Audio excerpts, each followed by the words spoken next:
오늘 하나님께서 우리에게 주시는 말씀은 에베소서 4장 28절 말씀입니다.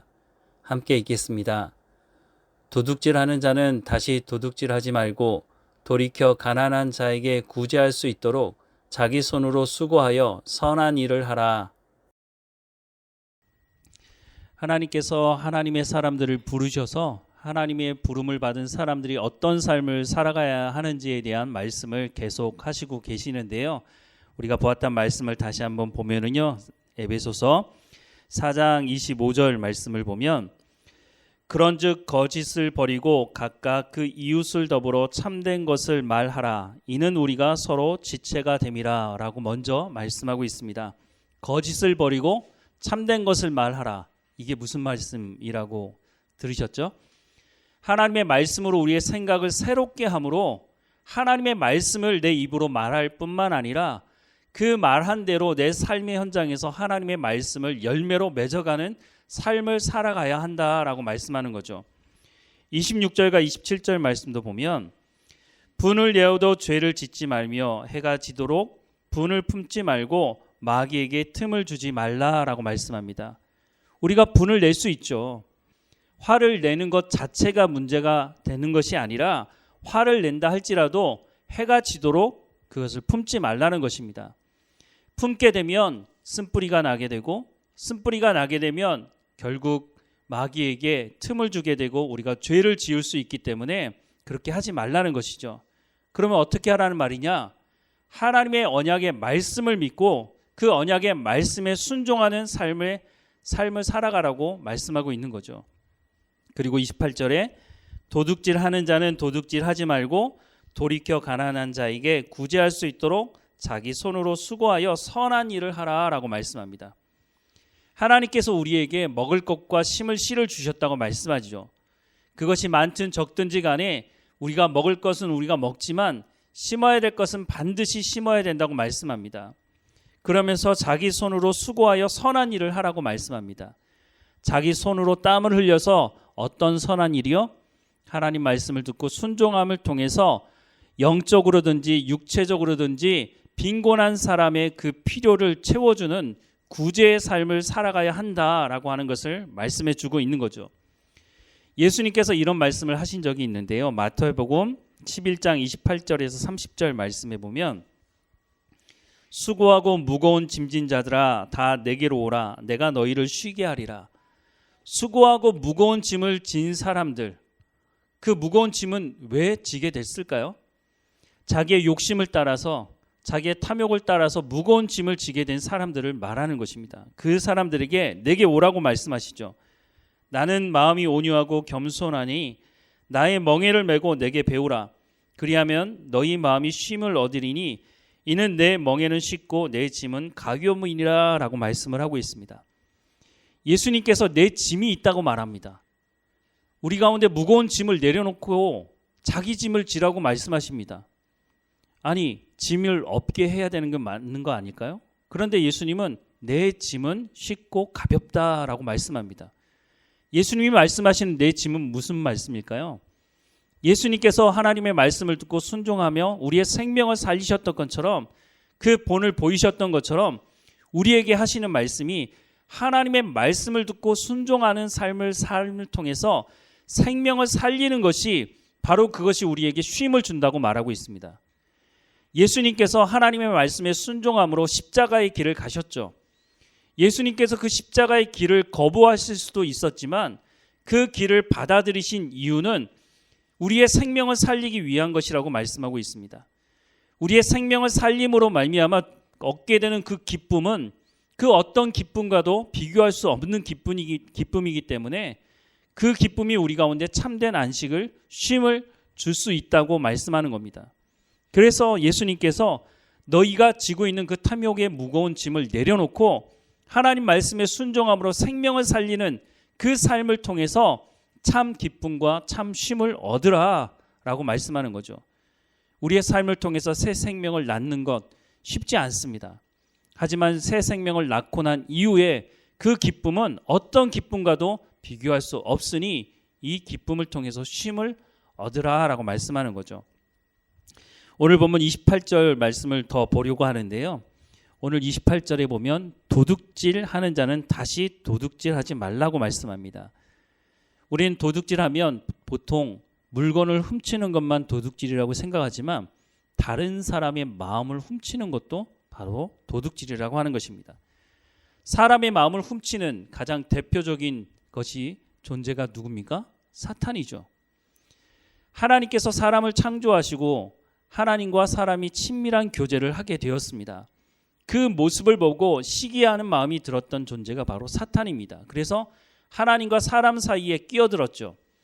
사탄이 아담과 하와에게 거짓 정보를 주면서 그 마음을 도둑질합니다. 어떻게 했습니까? 하나님은 선악을 알게 하는 나무 열매를 먹으면 반드시 죽게 되니까 절대로 먹지 말라라고 말씀하시지만 사탄이 뭐라고 말했습니까? 결코 죽지 않을 것이다. 야, 너희가 하나님의 형상을 따라 창조되었는데 하나님의 사랑이 하나님인데 너희 죽이시겠느냐? 그러니까 먹어도 돼 라고 거짓 정보를 줬죠. 그 말을 받아들이고 그 거짓 정보를 가지고 하나님께 드려야 되는 그 마음을 사탄에게 주고 도둑질 당하게 되었죠. 도둑질을 당하게 되었다고 해서 아담과 하와에게 책임이 없느냐? 그렇지 않습니다. 아담과 하와가 그 일에 동의하지 않았다면 선악을 알게 하는 나무를 어떻게 따먹을 수 있었겠습니까? 사탄이 그 입에 억지로 집어넣은 것도 아니고 자기 스스로 선택해서 선악을 알게 하는 나무 열매를 먹지 않았습니까? 그런데 더 심각한 문제가 있습니다. 이렇게 마음을 도둑질 당하고 난 이후에 그 도둑질 당한 빈자리를 그러면 하나님의 언약의 말씀을 다시 한번 기억하며 채우느냐? 보통 많은 사람들은 그렇게 하는 것이 아니라 그 빈자리에 거짓과 비난과 원망과 불평으로 그 마음을 채운다고 하는 것입니다. 아담과 하와도 마찬가지였습니다. 이 도둑질 당한 이 마음을 하나님께 가지고 나가서 하나님 말씀을 가지고 회개하고 돌이킨 것이 아니라 하나님께서 아담을 찾아왔을 때 아담이 뭐라고 말했습니까? 하나님께서 만드신 저 여자, 하나님께서 그래서 나에게 주신 저 여자 때문에 내가 선악을 알게 하는 나무 열매를 먹지 않았습니까? 라고 말하는 것을 봅니다. 하나님, 제가 잘못했습니다. 하나님 말씀하셨는데 제가 실수했습니다. 이렇게 말한 것이 아니라 하나님이 만드신 저 여자 때문입니다. 라고 말하는 거죠. 비난하고 원망하고 불평을 이야기합니다. 그런데 저 여자 때문이라고 말하는 그 말은 결국은 누구 때문이란 말입니까? 하나님 때문 아닙니까? 라고 말하는 것이죠.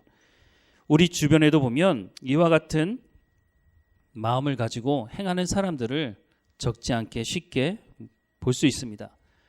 어떤 사람이 헌신적으로 어떤 일을 하고 또 섬기는 일을 하다가 어느 날 갑자기 무차별적으로 공격하는 사람들이 있습니다.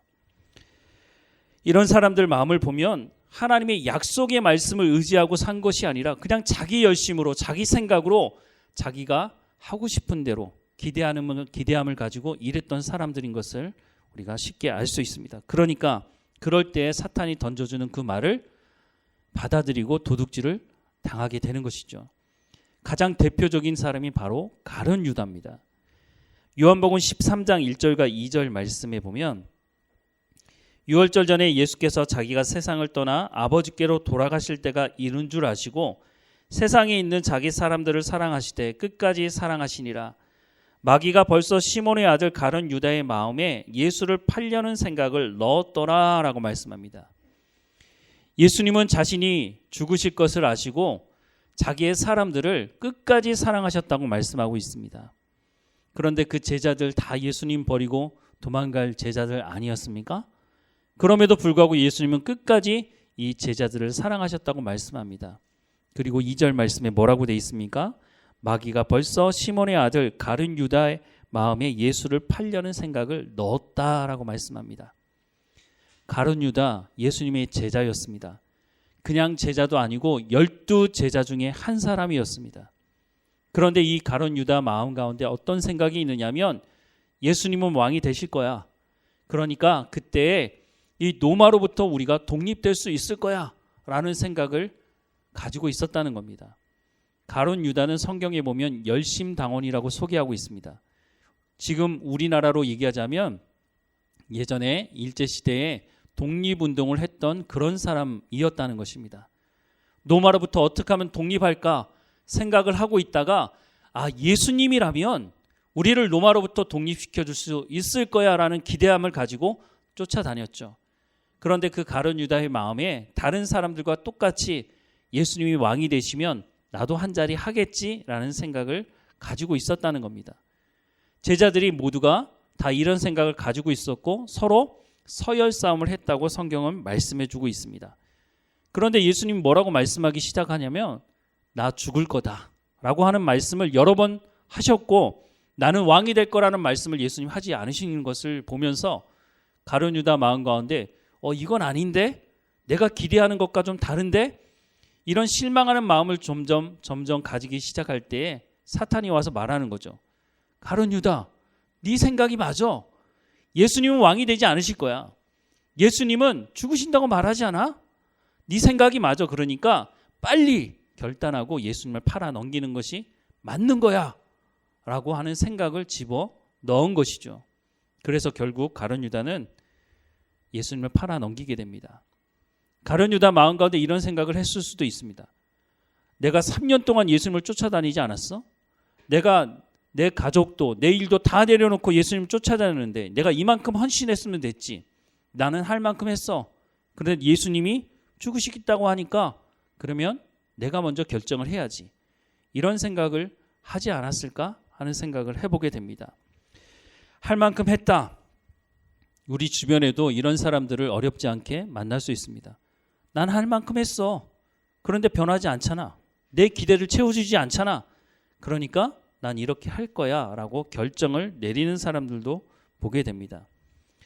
저도 예수님만큼은 아니지만 저도 이런 비슷한 일을 당해본 적이 있습니다. 여러분들도 아마 그런 경험이 있을지 모르겠습니다.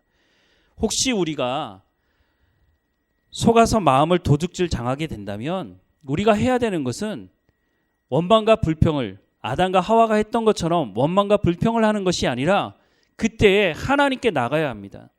하나님, 내가 도둑질 당한 이 마음이 하나님 말씀으로 다시 새로워지고 새로 채워질 수 있도록 허락해 주십시오. 내가 원망과 불평으로 채우는 것이 아니라 다시 회복할 수 있도록 내가 어리석어서 도둑질 당했지만 다시 새로워질 수 있도록 허락해 달라고 하는 자리 가운데 나가야 할 것입니다.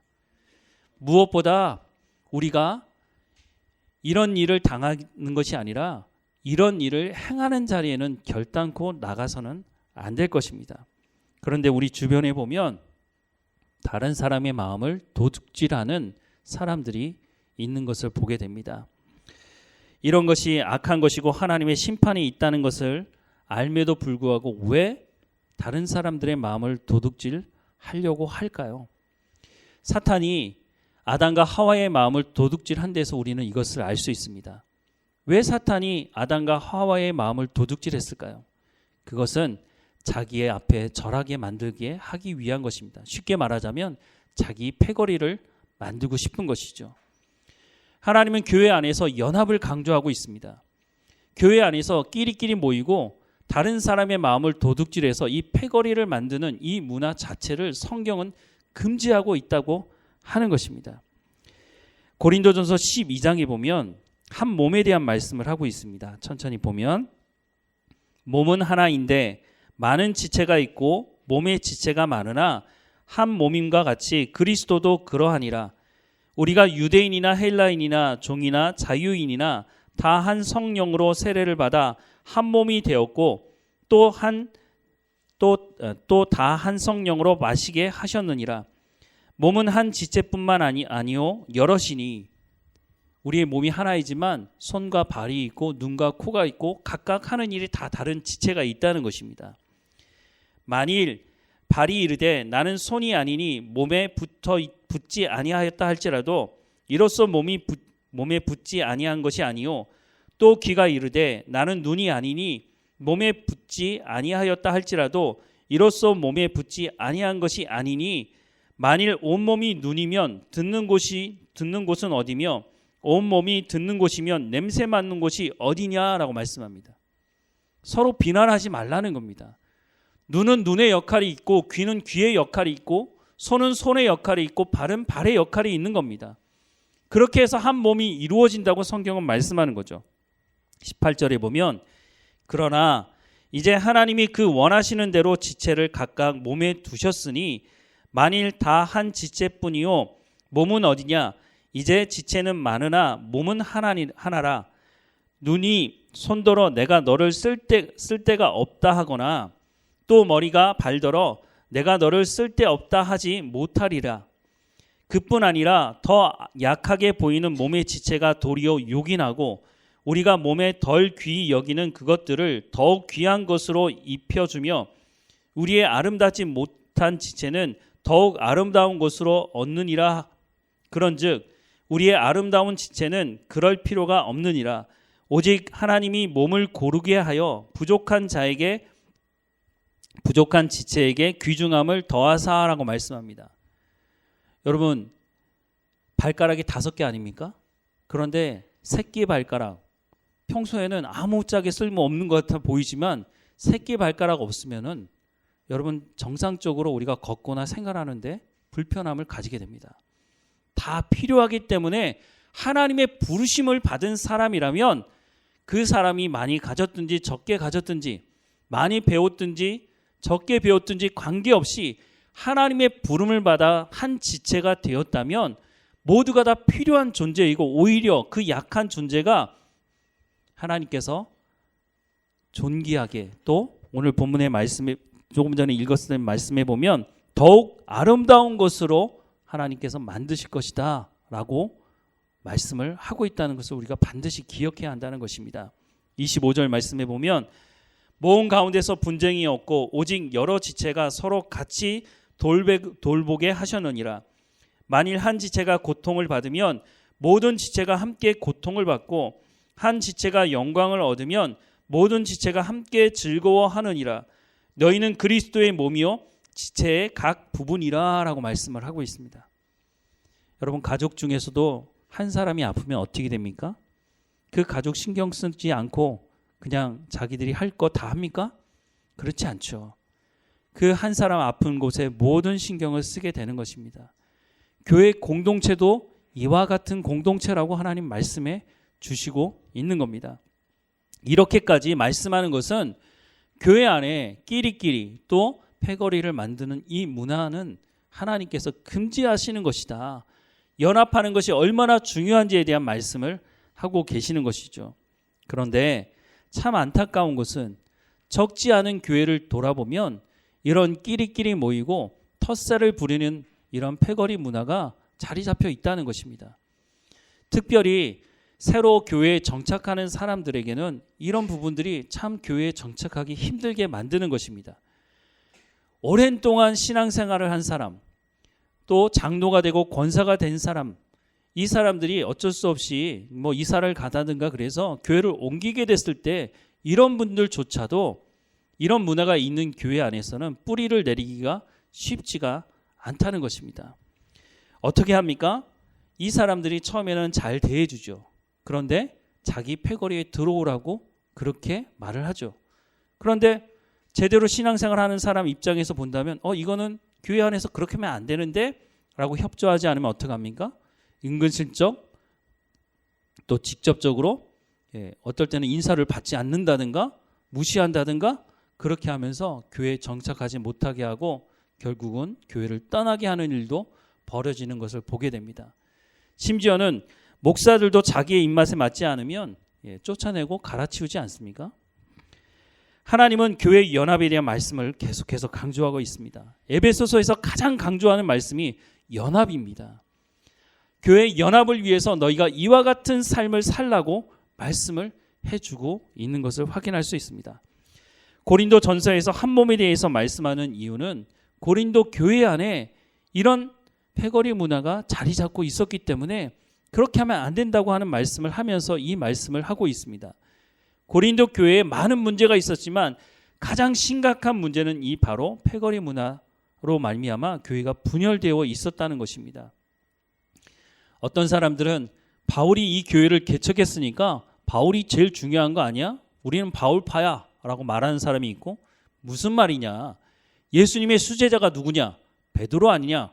베드로가 우리에게 와서 말씀을 전해줬으니 우리는 베드로파다라고 말하는 사람이 있고, 아니다, 아볼로가 우리에게 말씀을 전해줄 때 얼마나 쉽게 이해되게 말해줬느냐. 바울은 말하는 것이 야 들어봐라, 정말 헷갈리게 말하지 않냐? 뭐 글은 잘 쓸 줄 모르지만 그래서 바울파, 베드로파, 아볼로파가 만들어졌고, 또 어떤 사람들은 이것도 저것도 아니면 야 우린 예수 믿는 사람들 아니냐? 그러면 그리스도파다라고 말하는 사람들이 있었죠. 심지어는 방언파, 또 예언파가 나눠져서 교회가 이렇게 갈기갈기 찢겨져 있는 모습을 보면서 사도 바울이 하나님이 얼마나 연합을 강조했는지 아느냐라고 말씀을 전하고 있는 것이죠. 그런데 오늘 우리의 교회를 보면 이런 모습을 가지고 있는 모습을 봅니다. 심지어는 목사가 나서서 이런 일을 하고 있는 것도 봅니다. 교회를 개척한 사람들이 이런 시험에 많이 빠집니다. 목사도 마찬가지고 사람들도 마찬가지입니다. 그래서 어느 정도 교회가 성장하면 뭐라고 말합니까? 이 교회 우리 부모가 세웠어. 이 교회 내가 개척한 거야 라고 말하는 사람들이 있죠. 그래서 어떻게 합니까? 심지어는 여러 가지 방법을 통해서 자기의 자녀에게 교회를 세습하는 목사가 있고, 자기의 말을 듣지 않으면 이런저런 방법으로 교회에 계속해서 뿌리를 내지 못하게 하는 일도 보게 됩니다. 심지어는 은퇴 이후에도 자기 사람들을 세워놓고 새로 담임 목사가 부임했는데도 불구하고 그 담임 목사가 제대로 목회를 못하도록 하는 사람들도 있는 것을 보게 됩니다. 이런 일이 벌어지는 이유는 도대체 뭘까요? 조금 전에도 말씀을 드린 것처럼 사탄이 했던 그 방법을 이 사람들이 똑같이 행하고 있는 것입니다. 자기의 탐욕을 채우기 위해서 자기 사람들을 계속해서 만들어내고 교회를 분열시키는 것이 얼마나 큰 죄인지를, 그것이 문제라는 것을 전혀 파악하지 못하고 그 일을 반복하고 있는 것을 봅니다. 그런데 사도 바울이 이 고린도 교회에게 이 문제를 해결할 방법을 제시하고 있습니다. 고린도전서 1장 10절 말씀에 보면 우리 같이 한번 읽어보겠습니다. 형제들아, 내가 우리 주 예수 그리스도의 이름으로 너희를 권하노니 모두가 같은 말을 하고 너희 가운데 분쟁이 없이 같은 마음과 같은 뜻으로 온전히 합하라 라고 말씀합니다. 무슨 말을 했다고요? 같은 말을 하랍니다. 모두가 같은 말을 하라. 아니, 생각이 다르면 말이 다른데 어떻게 같은 말을 할 수 있다는 말입니까? 라고 질문할 수 있겠지만 성경은 그렇게 말씀하고 있지 않습니다. 에베소서 4장 22절과 24절 말씀에 보면 너희는 유혹의 욕심을 따라 썩어져가는 구습을 따르는 옛사람을 벗어버리고 오직 너희의 심령이 새롭게 되어 하나님을 따라 의와 진리의 거룩함으로 지으심을 받은 새 사람을 입으라 라고 말씀하고 있습니다. 우리가 예수 그리스도를 영접한 사람이라면 어떤 사람이 되어야 한다고요? 하나님을 따라 의와 진리와 진리의 거룩함으로 지으심을 받은 새 사람을 입으라. 하나님의 명령의 말씀입니다. 이 말씀이 무슨 말씀입니까? 하나님의 말씀으로 우리의 생각을 새롭게 함으로 그 새롭게 됨을 받은 사람들은 어떤 말을 하게 되겠습니까? 하나님의 말씀을 하게 되는 거죠. 생각은 다를지 모르지만 하나님의 말씀으로 생각이 새로워지면 모두가 다 하나님의 말씀을 하게 되니, 그래서 사도 바울이 모두 같은 말을 하라라고 말씀을 하고 있는 것입니다. 그리고 뭐라고 말씀합니까? 같은 마음과 같은 뜻으로 온전히 합하라라고 말씀합니다. 같은 마음, 어떤 같은 마음일까요? 바울파의 마음입니까? 베드로파의 마음입니까?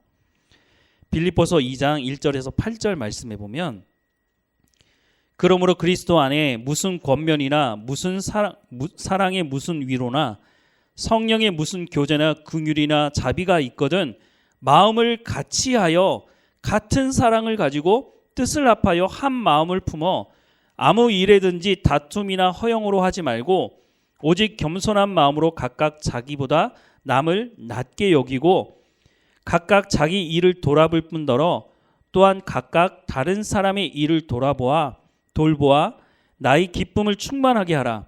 너희 마음에 이 마음을 품으라.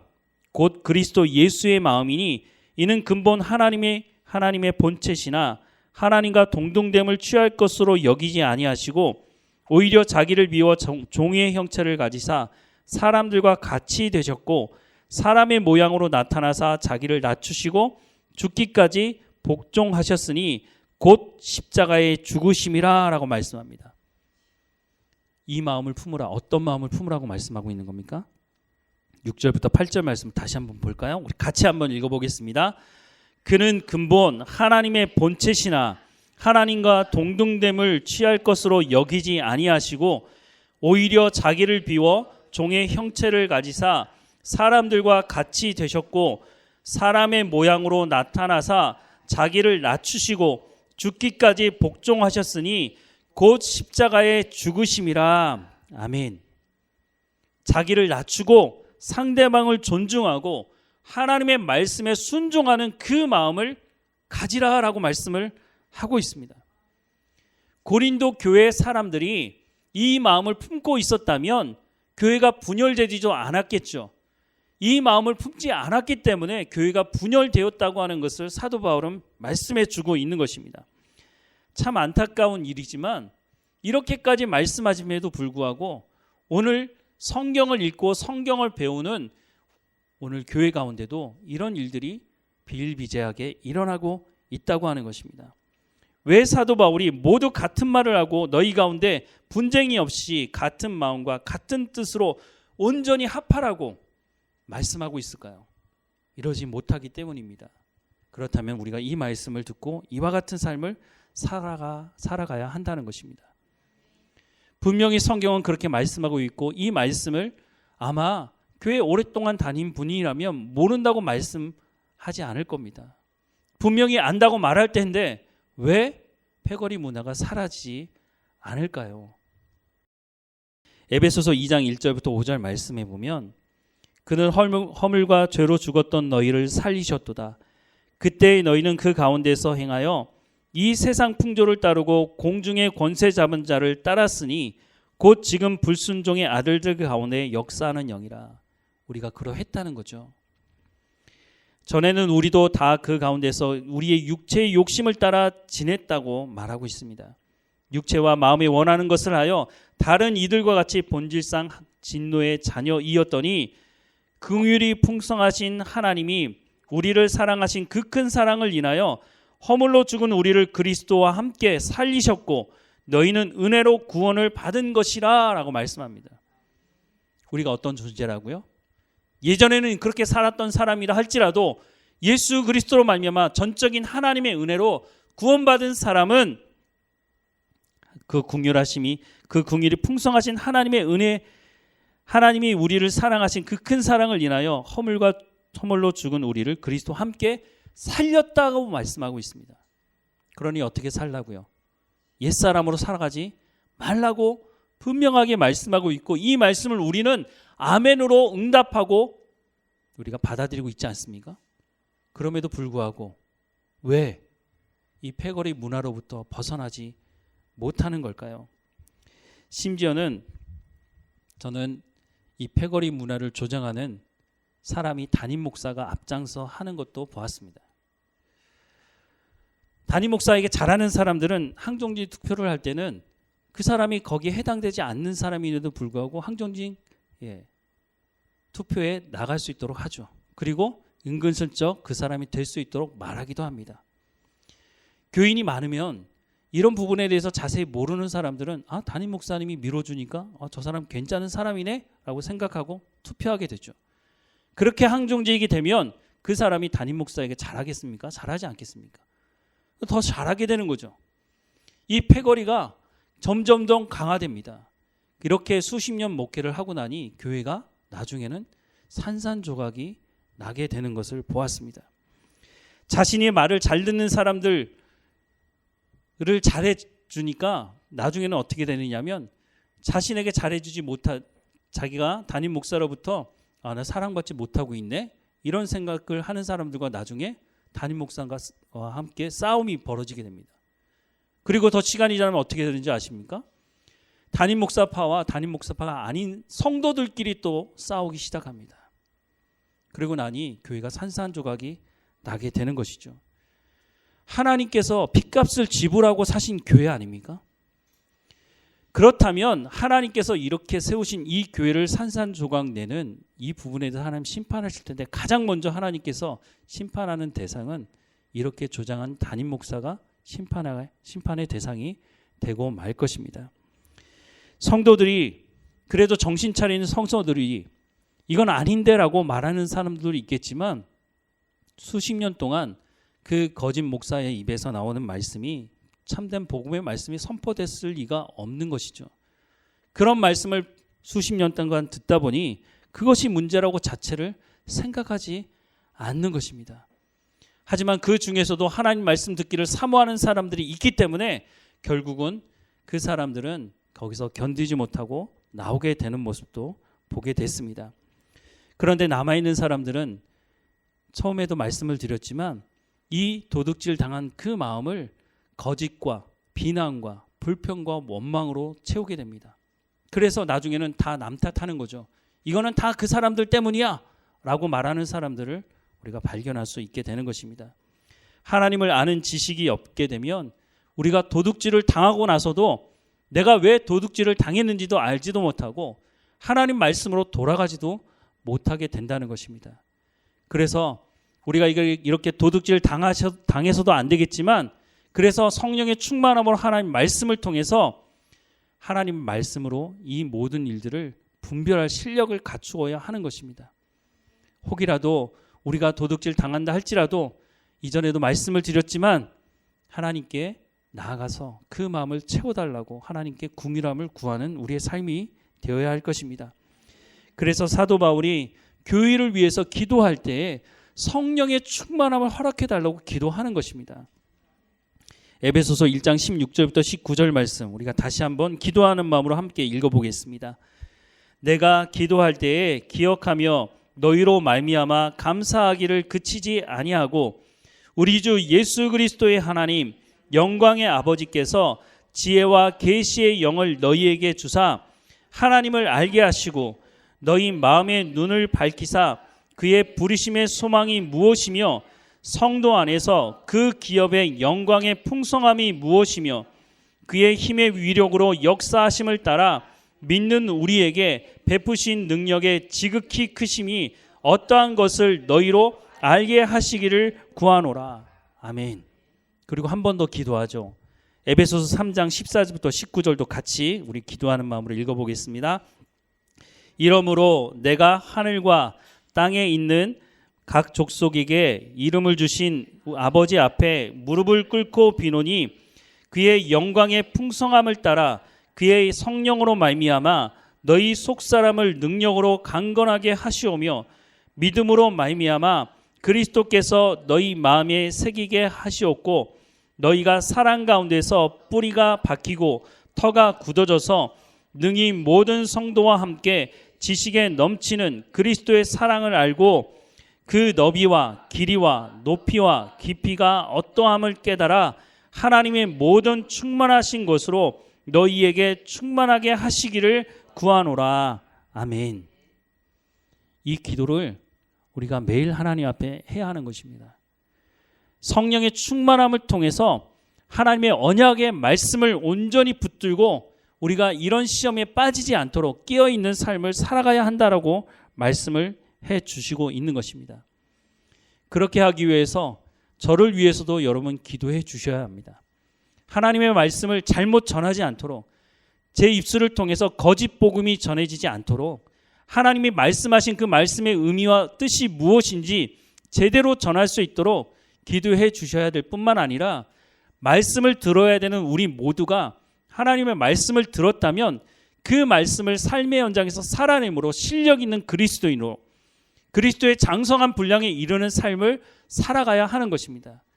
그럴 때 우리가 이 시험에 들지 않고 사탄이 우리를 이렇게 시험할 때 단숨에 끊어낼 수 있는 실력을 갖추는 사람이 되어야 할 것입니다. 한 가지 더 보려고 하는 것은 우상 숭배에 관련된 문제입니다. 이사야서 42장 8절 말씀에 보면 나는 여호와이니 이는 내 이름이라 나는 내 영광을 다른 자에게 내 찬송을 우상에게 주지 아니하리라 라고 말씀을 하고 있습니다. 우상 숭배는 하나님께 드려야 되는 그 영광을 도둑질해서 우상에게 전하는 것입니다. 로마서 1장 23절 말씀에 보면 썩어지지 아니하는 하나님의 영광을 썩어질 사람과 새와 짐승과 기어다니는 동물의 모양의 우상으로 바꾸었느니라 라고 말씀하고 있습니다. 하나님의 영광을 돌려야 되는 사람들이 이런 새 모양, 여러 가지 모양들을 만들어 놓고 그 앞에 절하며 그 우상에게 영광을 돌리는 것은 하나님의 영광을 도둑질하는 것이라는 것입니다. 430년 동안 애굽 땅에서 살던 이 사람들이 전적인 하나님의 은혜를 받아 구원받아 광야에 나와서 한 것은 송아지 우상을 만들어 놓고 그 앞에 절하며 자신들에게 풍요를 달라고 우상 앞에 절했던 모습을 우리는 확인할 수 있습니다. 이런 사람들이 40년 광야의 훈련을 받고 가나안 땅에 들어가서는 어떻게 했습니까? 한 세대가 지나기 전에 가나안 땅을 어떻게 하나님께서 허락하셨는지를 직접 경험했던 그 사람들이 우상을 숭배하며 풍요를 기원했던 것을 성경은 말씀해 주고 있다는 것입니다. 그 이후로도 이 우상의 문제는 쉽게 해결되지 않았습니다. 우상 문제에 중독됐다고 봐도 과언이 아닐 것입니다. 우상 숭배는 하나님께 영광을 돌려야 되는 것을 도둑질하는 것입니다. 하나님 앞에 우리가 이와 같은 삶을 살아가지 않아야 할 것입니다. 그렇게 하기 위해서 어떻게 해야 된다고요? 성령의 충만함을 구하라고 말씀하고 있습니다. 왜 성령의 충만함을 구하라고 말씀합니까? 예수님이 말씀하시지만 성령은 우리를 진리 가운데로 인도하신다고 말씀합니다. 진리 가운데 인도하시는 그 성령께서 하나님이 누구이신지를 알게 하신다고 말씀하고 있습니다. 하나님이 누구이신지 안다면 우리가 하나님께 드려야 되는 그 영광을 도둑질해서 우상에게 절을 하며 영광을 돌리겠습니까? 그럴 수 없다는 것이죠. 사랑하는 여러분, 오늘 읽었던 말씀을 다시 한번 읽어보기 원합니다. 에베소서 4장 25절부터 28절 말씀 우리 같이 한번 읽어보겠습니다. 그런즉 거짓을 버리고 각각 그 이웃과 더불어 참된 것을 말하라. 이는 우리가 서로 지체가 됨이라. 분을 내어도 죄를 짓지 말며 해가 지도록 분을 품지 말고 마귀에게 틈을 주지 말라. 도둑질하는 자는 도둑질하지 말고 돌이켜 가난한 자에게 구제할 수 있도록 자기의 손으로 수고하여 선한 일을 하라. 여러분, 이 말씀 어렵게 들리십니까? 혹시 이 말씀은 우리가 살아내기 불가능한 말씀이라고 생각을 하십니까? 만약 이것이 불가능한 것이라면 하나님께서 우리 가운데 말씀하지 않으셨을 것입니다. 무엇보다 구하는 자에게 성령을 주시겠다고 말씀하지 않으십니까? 성령이 말할 수 없는 탄식으로 우리가 하나님 말씀에 순종하며 살아가기 원한다면 그렇게 살아갈 수 있도록 도우시겠다고 말씀하고 있지 않습니까? 이 말씀은 불가능한 말씀이 아닙니다. 게다가 성령을 주시기까지 하겠다고 말씀하고 우리를 도우시겠다고 말씀하고 있지 않습니까? 그러면 이 말씀대로 살아갈 수 있다는 것입니다. 허물과 죄로 죽었던 우리를 하나님께서 살리셨다고 말씀하고 있습니다. 유혹의 욕심을 따라 썩어져가는 구습을 따르는 옛사람을 벗어버리고 오직 너희의 심령이 새롭게 되어 하나님을 따라 의와 진리의 거룩함으로 지으심을 받은 새 사람을 입으라고 명령하고 있습니다. 우리가 간절히 소원해서 그렇게 되는 것이 아니라 하나님께서 우리 가운데 이 말씀을 명령으로 하고 계신다는 것입니다. 그 말씀은 하나님께서 책임지시겠다는 겁니다. 그런데 우리가 인격적으로 자원함으로 이 말씀에 순종하겠다고 할 때에 우리가 이 말씀을 우리의 삶으로 이루어낼 수 있는 것입니다. 이렇게 할 때 교회가 연합됨을 이룰 수 있다는 것입니다. 지난번에도 한번 말씀을 드렸지만 에베소서 1장의 말씀부터 계속해서 이 말씀을 쌓아가고 있는 것입니다. 어느 날 갑자기 내가 이 말씀을 들었다고 되는 문제가 아니라 하나님이 우리 가운데 허락한 구원이 어떤 것인지를 알고 그 말씀을 우리 마음에 새기고 하나님의 말씀에 순종할 때에 성령을 구하고 성령께서 우리 가운데 임하셨을 때에 이 말씀을 이루어낼 수 있다고 말씀해 주고 있습니다. 하나님께서 우리를 교회 공동체로 불러주셨다면 우리가 이와 같은 삶을 통해서 고린도 교회의 그 분열을 경험하는 교회가 아니라 하나님의 마음을 기쁘시게 하는 교회로 우리가 성장해 갈 수 있다고 말씀하고 있습니다. 이것은 어떤 한 사람이 헌신한다고 되는 문제가 아닙니다. 모든 교회 성도들 한 사람 한 사람이 모두가 이 말씀을 따라 기도하며 하나님 말씀에 순종할 때에 하나님의 마음을 이 시대에 정말로 기쁘게 하는 교회로 자라갈 수 있게 될 것입니다. 우리 모두가 이와 같은 자리에 서기를 주님의 이름으로 간절히 축원합니다. 사랑하는 하나님, 우리 가운데 성령의 충만함을 허락해 주옵소서. 그 성령을 통해서 하나님이 누구이신지 하나님의 말씀을 깨달아 알게 하셔서 우리가 하나님을 기쁘시게 하는 교회 공동체로 성장해 갈 수 있도록 하나님 인도해 주옵소서. 하나님, 우리의 마음을 빼앗기는 도둑질 당하는 일이 일어나지 않게 하시도록 하나님, 우리 가운데 성령의 충만함으로 하나님의 말씀의 실력을 가지고 살아갈 수 있도록 이 시대를 분별하며 사탄의 그 거짓됨과 유혹됨을 뿌리칠 수 있도록 하나님, 우리 가운데 말씀으로 충만히 채워 주옵소서. 우리의 삶을 통해서 성령의 열매가 맺어지게 하시고 우리를 통해서 하나님의 영광이 드러나는 삶이 될 수 있도록 은혜를 허락해 주옵소서. 이 한 주일의 삶을 하나님 인도해 주시고 하나님 가족들을 만나는 그 현장에서도 우리의 말씀, 우리 입술 가운데 하나님 말씀을 붙여주셔서 담대하게 증거하는 우리의 삶이 될 수 있도록 은혜를 허락해 주옵소서. 우리의 입뿐만 아니라 우리의 삶을 통해서 하나님의 말씀의 영광이 드러날 수 있도록 우리가 그리스도의 향기가 그리스도의 편지가 되어지도록 우리의 삶을 주관하시고 인도해 주옵소서. 우리의 삶을 인도하시는 하나님께 감사하고 예수님의 이름으로 기도합니다. 아멘.